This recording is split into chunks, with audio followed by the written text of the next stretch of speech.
commence à obtenir des nationalités très facilement. Et puis un jour, il va apprendre par l'un de ces gens-là que tous les Congolais, les Aïrois, les Congolais qui étaient nés avant 1960, ils étaient considérés par le gouvernement belge comme étant des Belges. Parce que le Congo s'appelait Congo belge. Ce qui fait que ceux qui savaient ça quand ils arrivaient en Belgique, ils réclamaient leur droit d'être belges. On leur donnait cela. Mais cet ami va dire aux autres, lui avait déjà ce truc-là, la nationalité. Il n'a jamais révélé ça. Parce que ça se passait des bouches à l'oreille. Il ne faut pas dire aux gens. Il ne faut pas dire aux gens. C'est un secret. Et lui va apprendre ça quand la loi est déjà supprimée.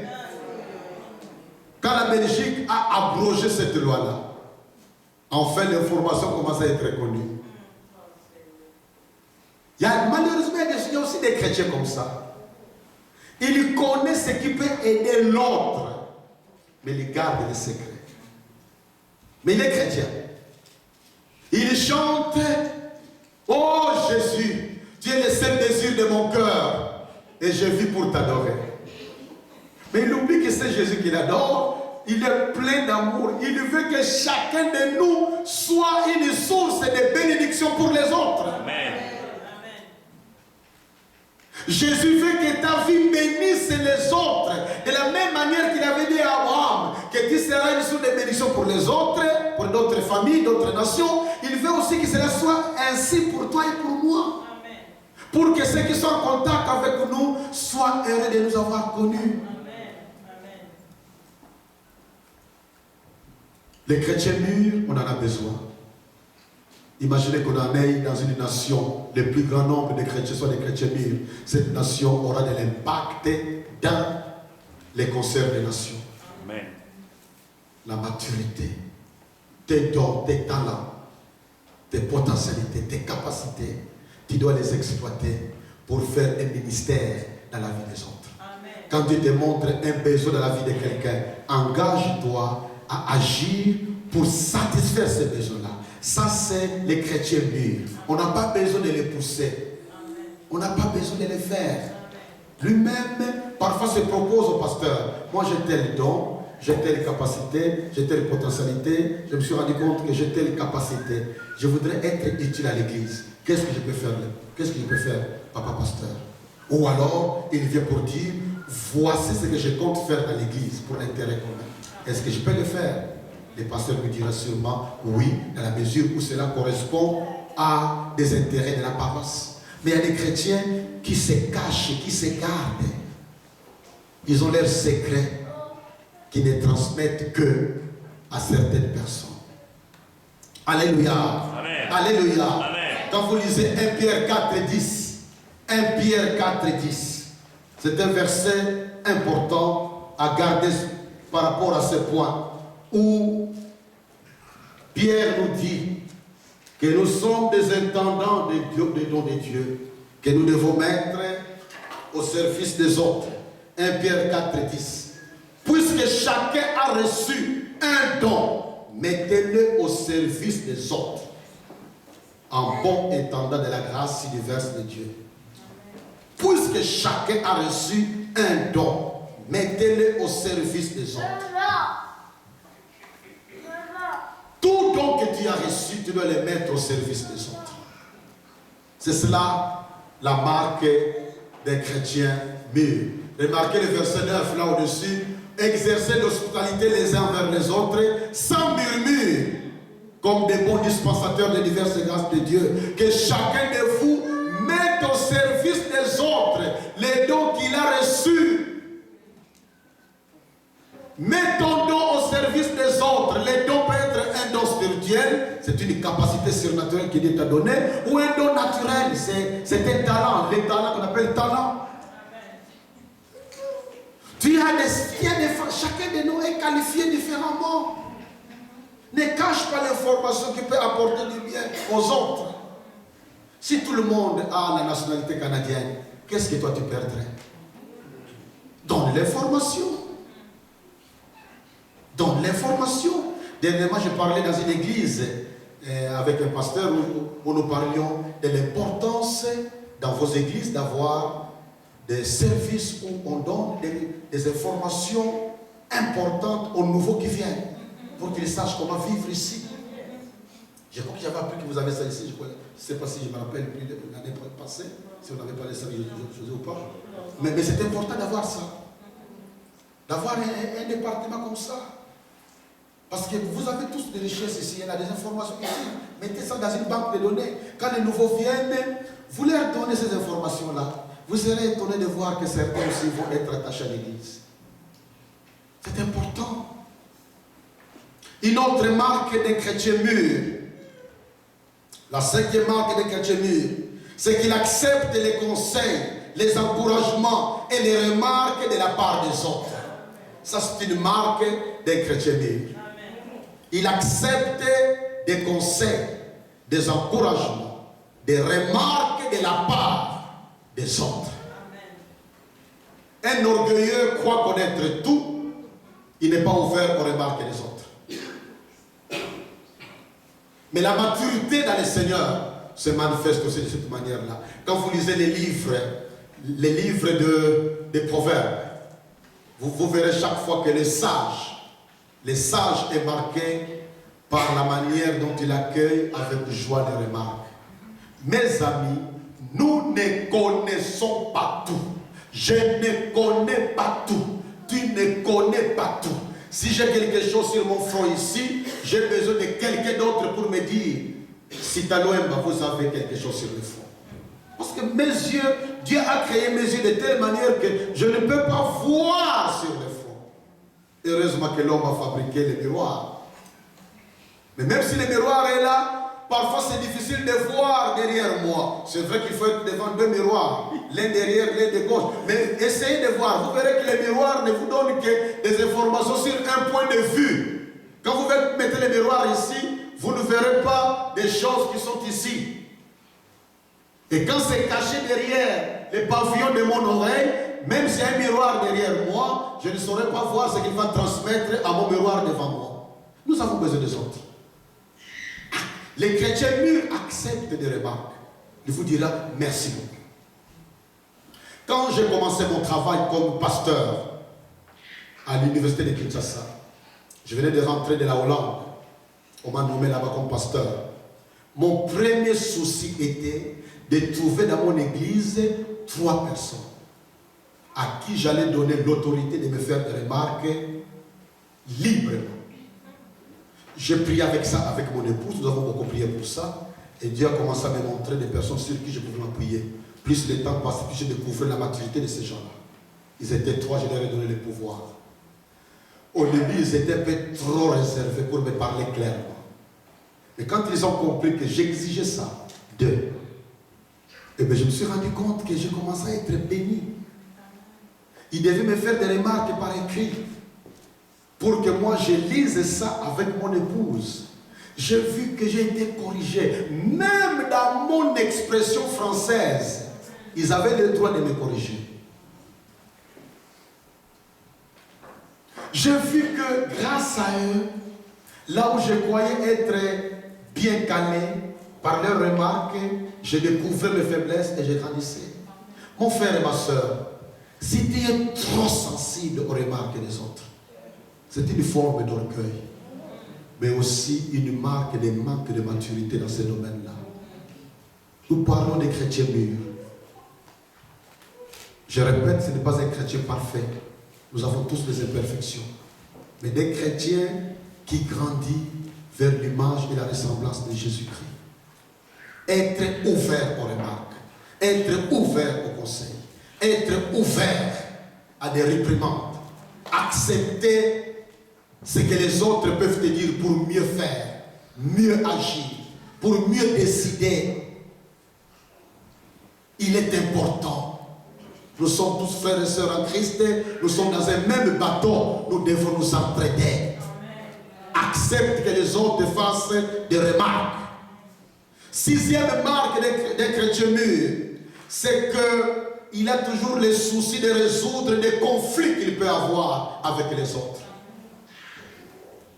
Il a le souci de résoudre des conflits qu'il peut avoir avec les autres chrétiens. Ne garde pas rancune envers un frère et une soeur en Christ dans ton église locale ou même en dehors d'autres églises. Oh, que c'est honteux de voir des chrétiens qui ne se saluent jamais.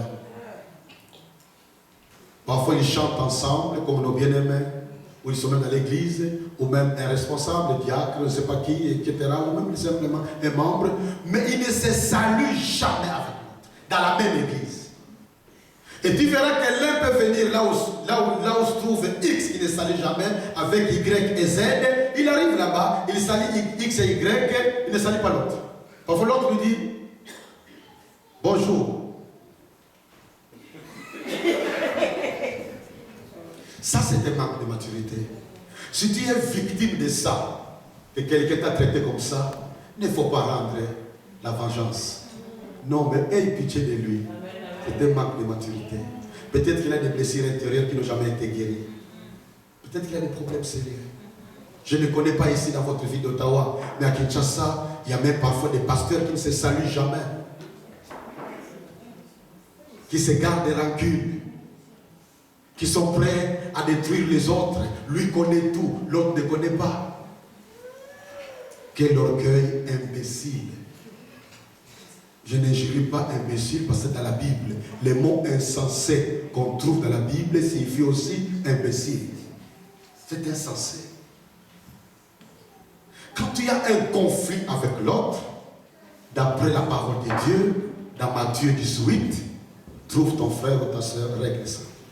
Si il ne veut pas, ne te décourage pas. Trouve un autre thème. Répare, continue encore. Si malgré ça, ça ne va pas, trouve un. Si ça ne va pas, dis ça à l'église. L'église gère ça.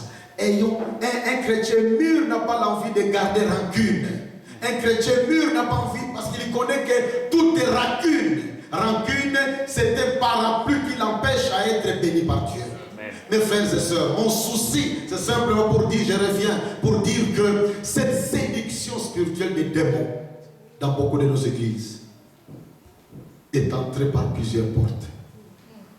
Par des portes de rancune aussi. Des portes de manque de maturité. Règle tes conflits. Toi et ta femme, ça ne marche pas. Toi et ton mari, ça ne marche pas. Règle ces conflits. Nous sommes des chrétiens. Nous sommes censés vivre différemment. Bien-aimés dans le Seigneur, tu peux parler en langue. Tu peux avoir tous les charismes possibles. Mais si moralement, ton caractère est mauvais, tu es un chrétien non mûr. N'oublions pas que dans la parole de Dieu, les livres dans lesquels on parle beaucoup des dons spirituels, c'est 1 Corinthiens. Mais c'est 1 Corinthiens a été adressé à des chrétiens dont la plupart étaient des chrétiens charnels, des enfants dans le Seigneur. Lisez 1 Corinthiens 3, vous remarquerez cela. Paul a écrit cette lettre-là. Il a reconnu au chapitre 1 que vous les Corinthiens, il ne vous manque aucun don. Mais malheureusement, vous êtes encore charnels. Vous êtes remplis de la chair. Les dons spirituels est important. Hier, je l'ai dit, le Saint-Esprit nous est donné pour nous équiper en fait de travail pour l'expansion du royaume de Dieu. Mais ce qui est plus important, c'est le fruit du Saint-Esprit. L'amour, la joie, la paix, la patience, la bonté, la bienveillance, la fidélité, la douceur, la maîtrise de soi. Un don spirituel va vous élever devant les autres. Tu as un don de guérison des malades, les malades se guérissent, tu imposes les malades sont guéris, les gens parlent de toi, ils en parlent partout. Il y a même des gens qui vont venir de Montréal, de Québec, de Toronto d'ailleurs, ils viendront dans l'église uniquement pour la guérison des malades parce que c'est fantastique. Mais si ton caractère est mauvais, les dons vont t'élever devant les autres. Mais c'est ton caractère qui va te garder élevé ou te faire tomber. Parce que si tu as un mauvais caractère, tu es impatient, colérique, injuriant facilement, mépriser les gens. Tu trouves les autres comme zéro. tu te crois être toi seul qui est le propriétaire du Saint-Esprit. Et bien les mêmes gens qui sont blessés par toi vont te rabaisser. Et même si les dons viennent de Dieu, certains vont croire que c'est un don d'un démon. Ils vont commencer à te fuir. Or, ça peut être un vrai don de Dieu. Mais avec un mauvais caractère, tu te rabaisses. Bien-aimés dans le Seigneur, nous avons besoin que le Saint-Esprit travaille librement dans nos vies et que nous soyons des hommes et des femmes marqués par les soucis de faire ce que Dieu veut. Je cours pour terminer. La septième marque de la maturité spirituelle, c'est le fait de rester fidèle et confiant en Dieu, quelles que soient les circonstances. Le fait de rester fidèle et confiant en Dieu, quelles que soient les circonstances. Un chrétien mûr, il a appris à rester fidèle au Seigneur. Il a appris à rester confiant en Dieu, malgré les circonstances parfois douloureuses qu'il peut connaître. Un chrétien mûr considère tout problème dans sa vie comme une opportunité d'aller plus loin dans la vie. C'est une opportunité. Seigneur, je ne comprends pas pourquoi cela m'arrive, mais j'ai confiance en toi. Je voudrais comprendre la raison d'être de cela pour découvrir la leçon que Dieu veut me donner. Mais les manques de maturité sur ce point-là, moindre problème.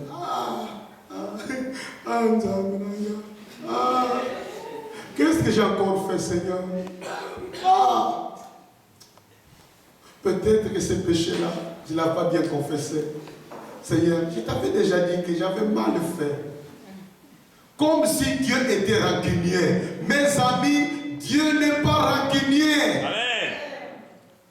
Non seulement qu'il nous pardonne, il nous a déjà pardonné. Amen. Depuis la croix de Golgotha. N'oublions jamais que tous tes péchés ont été portés sur la croix de Golgotha. Dieu n'est pas rancunier.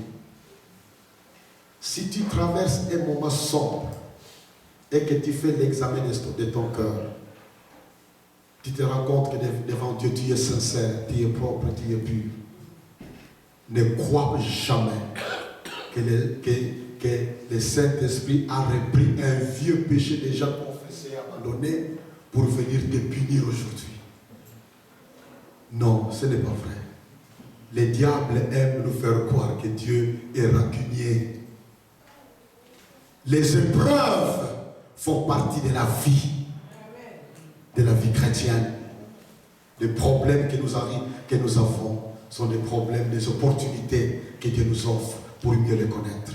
Si vous analysez votre propre vie, en tout cas dans ma propre vie, j'ai vu que les meilleures leçons que j'ai eues dans ma vie sur le Seigneur, je les ai eues à travers des moments durs que j'ai connus. Dieu, c'est un grand pédagogue. Il est grand professeur. Il sait ce qu'il fait dans ta vie. Les chrétiens mûrs, c'est cela. Il a confiance en Dieu. Il reste fidèle. Il sait que ça passera. Cette souffrance passera. Dieu le permet dans ma vie. Vous savez, dans certains deuils, il est difficile d'être présent dans certains deuils. Quand vous écoutez les genres de paroles qui sortent de la bouche de la personne qui traverse les moments difficiles, parce qu'il vient de perdre son enfant ou son père ou sa mère ou quelqu'un de cher. Il y a des paroles que certains chrétiens prononcent qui ne sont pas dignes d'être prononcées. Mon Dieu, pourquoi tu m'as rejeté? Pourquoi tu m'as abandonné? Pourquoi tu as pris mon père? Qu'est-ce que mon papa t'a fait? Moi qui donne beaucoup d'argent à l'église, tu m'as ravi mon père. À tel point qu'il y a des gens, les chrétiens non mûrs, ils ont des deuils qui ne terminent jamais. Quelqu'un est mort depuis 30 ans. Quand le jour de sa mort vient, on projette le film et toute la famille est en train de pleurer. Vous demandez, mais qu'est-ce qui se passe? Il y a quelqu'un qui est mort. Non, non, les deuils là, mon papa qui était mort. Oh, mais c'est depuis 30 ans. Ah, mon frère, mais depuis 30 ans. Depuis 30 ans, mais... C'était, quand vous avez une telle personne, ne vous moquez pas d'elle. Priez pour elle. C'était un manque de maturité spirituelle. Priez pour elle. peut-être qu'il ne faut pas lui parler à ces moments-là parce qu'il ne saura pas t'écouter très bien, ses émotions. Et quand le temps passera, trouve l'occasion de lui parler franchement. Parce que normalement, nous avons tous perdu des êtres chers. Moi qui vous parle, j'ai perdu aussi des êtres chers dans ma vie. Mais quand l'heure est venue, j'ai tourné la page. Parce que nous sommes tous des voyageurs sur la terre. Et c'est important de comprendre que nous sommes appelés à rester fidèles à Dieu et confiants en lui, parce que Dieu ne se trompe jamais. Ce qu'il fait dans ta vie, il a raison de le faire. Si tu avais l'occasion de t'asseoir sur son trône, qui te donne un peu le pouvoir d'être Dieu, ne fût-ce que pour 5 minutes, tu te rendras compte que ce qu'il fait dans ta vie, c'est ça que toi tu aurais fait aussi dans ta propre vie. Alléluia. Amen. 8e, je vais terminer à 10. 8e marque d'un chrétien mûr. Il a la passion des âmes perdues. Il a la passion des âmes perdues. Il est conscient que ceux qui sont en dehors de Jésus-Christ sont perdus. Ils sont en voyage vers l'enfer. Il a la compassion de ces âmes-là. C'est pourquoi dans sa vie, il a tout un programme de partager l'évangile. Ça peut être par des SMS, ça peut être par les Facebook, ça peut être par des prédications, des enseignements, visiter des amis. Il est soucieux de voir dans sa propre famille s'il y a des frères et familles restreintes ou élargies, s'il y a des frères et sœurs qui ne connaissent pas le Seigneur. Il a ce souci de leurs âmes. Vous qui êtes en Occident, vous avez un grand impact dans la vie de ceux qui sont restés dans vos pays. Les conseils que vous donnez à ceux qui sont restés dans vos pays sont facilement écoutés si c'est nous qui sommes avec eux qui leur donnons ces conseils-là. Je l'ai dit parce que moi aussi j'ai vécu en Occident. N'envoyez pas seulement des photos. Il y a même certaines photos qui suscitent la jalousie dans certains cœurs là. Quand on voit la photo, tu étais mince, tu deviens très gros. Il y a des gens qui envoient des photos de nourriture alors que la personne a faim. Il y a des photos parfois qu'on envoie qui n'ont rien à voir. Il y a des gens qui passent leur